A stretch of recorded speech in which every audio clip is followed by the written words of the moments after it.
Rupanya sebentar lagi kita akan memasuki bulan Ramadan yang dimuliakan oleh Allah Subhanahu wa taala. Yang mana bulan Ramadan tersebut adalah bulan yang agung, bulan yang mulia. Nabi besar Muhammad sallallahu alaihi wasallam begitu masuk malam pertama bulan Rajab, Nabi sudah langsung berdoa saat itu juga. Nabi Muhammad menyatakan, Allahumma barik li fi Rajab wa Sya'ban wa ballighni Ramadan. Ya Allah, berikan keberkahan padaku, berkah yang ada di bulan Rajab dan bulan Sya'ban, panjangkan umur hingga ketemu bulan Ramadan. Mudah-mudahan Allah Ta'ala berikan keberkahan kepada kita di bulan Rajab yang sudah berlalu, dan di bulan Sya'ban Allah Ta'ala berikan kepada kita sekalian keberkahannya, dan Allah Ta'ala panjangkan umur kita hingga bisa berjumpa dengan bulan Ramadan, memakmurkan Ramadan dengan amalan-amalan yang diridhai oleh Rahman Subhanahu wa ta'ala. Amin ya rabbal alamin. Ramadan ila Ramadan, dari Ramadan hingga Ramadan berikutnya. Itu di dalam hadis yang lain, as-salah ila as-salah wal jum'ah ila al-jum'ah, Ramadan ila Ramadan mukaffiratun lima bainahunna idza ijtunibatil kaba'ir. Dari waktu salat fardu hingga salat fardu berikutnya, dari Jumat hingga Jumat berikutnya, dari bulan Ramadan hingga Ramadan berikutnya. Ini ketika berjumpa dengan waktu berikutnya dari Ramadan, itu menggugurkan, menghapuskan dosa-dosa kecil yang terjadi di antara keduanya, asalkan syaratnya satu, idza ijtunibatil kaba'ir, jauhi dosa besar, maka Allah Ta'ala akan ampunkan dosa-dosa kecil kita. Sesungguhnya bulan Ramadan bulan yang agung, di mana syahrul Ramadan alladzi unzila fihil Qur'an, di dalamnya diturunkan Al-Qur'an. Di dalam bulan Ramadan terdapat satu malam lebih baik daripada 1000 bulan. Malam Lailatul Qadar, Lailatul Qadri khairum min alfi syahr. Malam Lailatul Qadar lebih baik daripada 1000 bulan. Bulan Ramadan setiap pagi dan sore dikumandangkan panggilan yang berbunyi, ya baghiyal khair aqbil, ya baghiyasy syarr aqsir. Wahai pencari kebaikan, ayo semangat, datanglah, ini waktunya, ini saatnya. Wahai pencari keburukan, kurangin, taubatlah, ini waktunya taubat dan kembali kepada Allah Subhanahu wa ta'ala. Dan di bulan Ramadan tersebut setan-setan pengganggu dibelenggu, mereka dibelenggu dan dipenjarakan selama 1 bulan penuh agar tidak mengganggu puasanya orang yang puasa. Kalau kita masih maksiat juga, berarti emang udah watak kita bandel. Jangan salahin setan, emang kitanya udah anteknya syaitan. Jangan salahin setan, setannya udah diikat, dipenjarakan, terus kita masih maksiat juga, emang ente yang setan, jangan-jangan. Na'udzubillahi min dzalik. Sebab setan tahu dia libur, cuti 1 bulan, cuti 1 bulan. Tapi selama cuti 1 bulan, kerjaan mesti jalan, dididik, dikader. Dia punya waktu 11 bulan, mengkader, dikader. Nah, mana dia kadernya syaitan? Ente lihat aja di bulan Ramadan, bagi orang-orang tersebut yang Ramadan enggak kayak Ramadan, tetap aja maksiat, tetap aja gosip, tetap aja sibuk sama dunia. Nah, itu jangan-jangan dia kadernya syaitan, waliyadzubillahi min dzalik. Sebab syaitan pengganggu dipenjara agar tidak merusak puasanya orang yang puasa. Oke, syaitannya di penjara, tapi kan kejahatan bukan cuma datang dari syaitan doang, dari nafsu. Rasul sallallahu alaihi wasallam itu menyatakan bahwasanya pengaruh nafsu pun juga diperlemah dengan kita puasa. Pengaruh syaitan pun juga diperlemah, didikannya syaitan yang ada pada nafsu diperlemah. Dalam hadis, inna syaitan yajri fi ibni adam majrad dam fadayyigu majari syaitan bisawm. Syaitan pengaruhnya mengalir di tubuh Bani Adam seperti aliran darah, masuk begitu. Pengaruhnya syaitan di mata. Apa pengaruhnya syaitan di mata? Ngelihat orang lain dengan pandangan yang meremehkan, merendahkan, ngelihat aurat, ngelihat porno, ngelihat hal-hal yang enggak baik, begitu. Ngelihat apa segala macam tulisan yang haram atau gambar yang haram. Pengaruhnya syaitan mengalir di telinga, mau dengerin yang haram, dengerin gosip. Pengaruhnya syaitan di mulut, mau ngomong yang haram, mau berucap yang haram dan lain sebagainya. Pengaruhnya syaitan di anggota tubuh, melakukan hal-hal yang diharamkan oleh Allah Subhanahu wa ta'ala. Yajri fi ibni Adam majrad dam. Pengaruhnya itu mengalir di tubuh Bani Adam seperti aliran darah. Aliran darah di Bani Adam mengalir ke seluruh tubuh, ke jantung, ke otak, ke hati, ke ginjal, ke semuanya mengalir. Nah itu syaitan pengaruhnya di Bani Adam kayak begitu. Nah karena itu persempit pengaruhnya dia dengan berpuasa. Dengan puasa pengaruhnya makin lemah, nafsu juga makin lemah, dan syaitannya dipenjara. Kalau kita masih bandel juga itu namanya kebangetan. Sehingga Nabi Muhammad SAW, beliau pernah di atas mimbar, naik mimbar bilang amin. Sahabat nanya, kenapa engkau bilang amin ya Rasulullah? Dibilang barusan malaikat Jibril datang. Malaikat Jibril bilang kepada saya, Muhammad, man adraka Ramadan walam yughfar lah ab'adahullah. Bilang amin. Rasulullah bilang amin.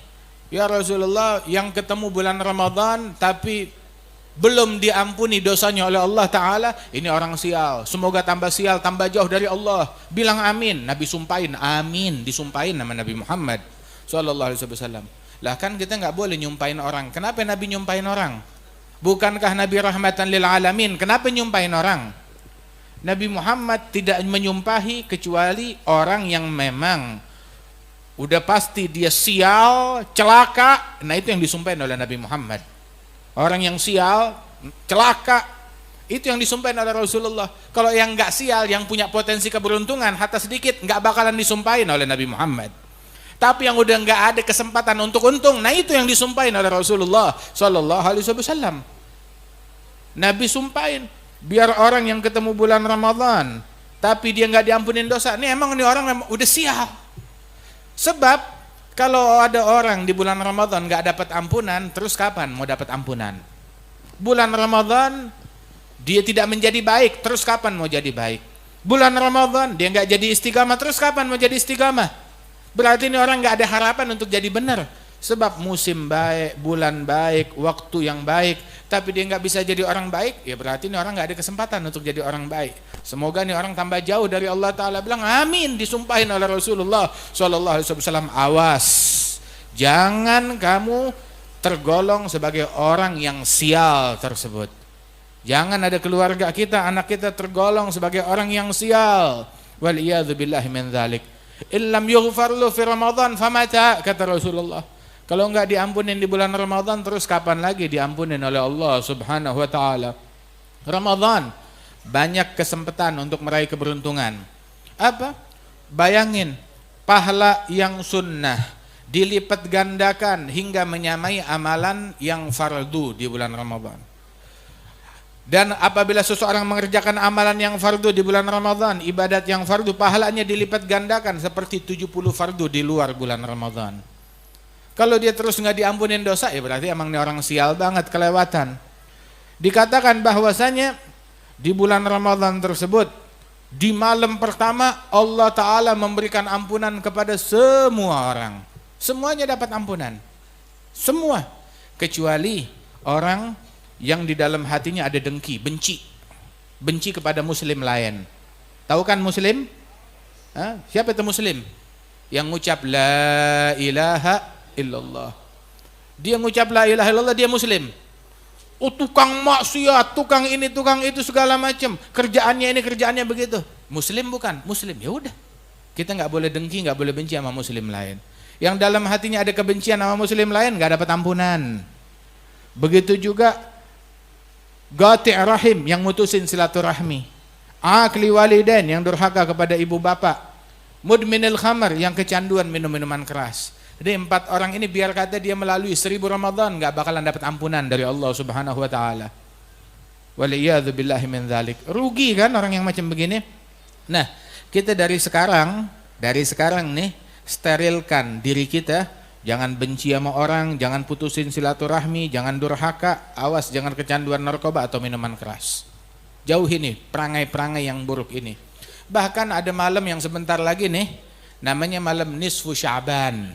Malam nisfu Sya'ban, Allah Ta'ala memberikan ampunan kepada semua muslimin. Ente kebagian enggak? Ya kalau kita merdeka dari 4 hal ini kita kebagian insya Allah. Tapi kalau hati kita masih benci sama orang, ya sial kita. Mana nggak demen sama dia, kenapa? Beda apaan? Beda partai. Nah, kayak orang hidup di zaman purbakala. Mau dibilang kampungan juga, ya Allah, kebagusan kata kampungan. Kata primitif otaknya. Benci sama orang, beda calon, beda partai, nggak usah benci. Jangan dengki sama orang, mutusin silaturahmi cuma gara-gara urusan duniawi. Wallah, dunia seisinya terlalu hina buat kita saling dengki, saling benci. Kesian. Buat kursinya orang lain nggak dapat ampunan di malam nisfu Sya'ban. Kesian. Buat kursinya orang lain dia nggak dapat ampunan di bulan Ramadan. Angus Ramadannya. Begitu. Terus calon yang dia pilih mau tanggung jawab. Yang itu dapat pahala? Enggak apa-apa. Anda nggak dapat ampunan dari Allah, Anda dapat ampunan dari presiden. Enggak apa-apa, enggak dapat rahmat dari Allah, dapat rahmat dari presiden. Buat apaan? Enggak apa-apa. Enggak kebagian ampunan dari makhluk, enggak kebagian ampunan dari Allah Ta'ala, kebagian ampunan dari makhluk, enggak ada gunanya. Waliyadzu billahi min dzalik. Ayo siapin diri kita buat bulan Ramadan. Dari sekarang kita siapin. Malam nisfu Sya'ban jangan sampai enggak kebagian. Malam pertama bulan Ramadan jangan sampai enggak kebagian. Rasulullah SAW bilang tuh kalau apabila bulan Ramadan dibukain pintu-pintu langit, dibukain pintu-pintu surga, dan ditutup pintu-pintu neraka. Itu bulan Ramadan. Nah kita juga ayo bersihin hati kita, biar rahmat Allah Ta'ala masuk, ampunan Allah Ta'ala masuk kepada kita sekalian. Jangan sampai kita jadi orang yang sial. Ya mudah-mudahan Allah Ta'ala berikan taufik dan hidayat ya kepada kita sekalian. Rasul SAW bilang nih, hati-hati orang kalau puasa tuh jaga mulutnya dari yang haram. Ada beberapa hal yang bisa menggugurkan pahala puasa, kata Rasulullah SAW. Khamsun yuftiruna as-shaim, al-kadzib wal ghibah wan namimah nazar bi syahwah. Itu ada kadzib wal ghibah wan namimah wal yaminul kadzibah wan nazar bi syahwah. 5 hal yang bisa menggugurkan pahala puasa: berbohong, dusta, berghibah, bergosip, namimah, adu domba, provokasi, tahrish. Kemudian juga al-yaminul kadzibah, sumpah palsu, palsu. Kemudian juga an-nazar bi syahwah, memandang sesuatu dengan syahwat yang diharamkan oleh Allah Subhanahu wa taala. Mudah-mudahan Allah Taala selamatkan kita dari penyakit ini. Dijadikan nih Ramadan kita Ramadan yang paling istimewa, yang paling berkah, yang paling qabul insyaallah. Nabi sampai bilang, Allahumma sallimna min Ramadan, salim Ramadan minna. Ya Allah, selamatin kita dari Ramadan, selamatin juga Ramadan dari kita. Ramadan datang bawa rahmat, juga bawa kutukan. Hah? Iya, Ramadan datang bawa kutukan. Buat siapa kutukannya? Buat orang sial. Buat orang yang nodain Ramadan. Buat orang yang kurang ajar kepada Ramadan. Buat orang yang nggak tahu adab di bulan Ramadan, Ramadan datang bawa kutukan buat dia, bawa sial buat dia. Semoga Allah Ta'ala selamatkan kita dari Ramadan, dan Allah Ta'ala selamatkan Ramadan dari kita. Kif selamatnya Ramadan dari kita? Kita tidak termasuk sebagai orang yang menodai kehormatan bulan Ramadan dengan kedengkian, dengan kebencian, dengan kemaksiatan. Allahumma barik lana fima madha min Rajab ma baqiya min Sya'ban, balighna Ramadan, a'inna 'ala siyam wal qiyam, ihfazna min al-atham bi rahmatika ya dzal jalali wal ikram. Sallallahu ala sayyidina Muhammad wa ala alihi wasallam wa akhiru da'wana alhamdulillahi rabbil alamin.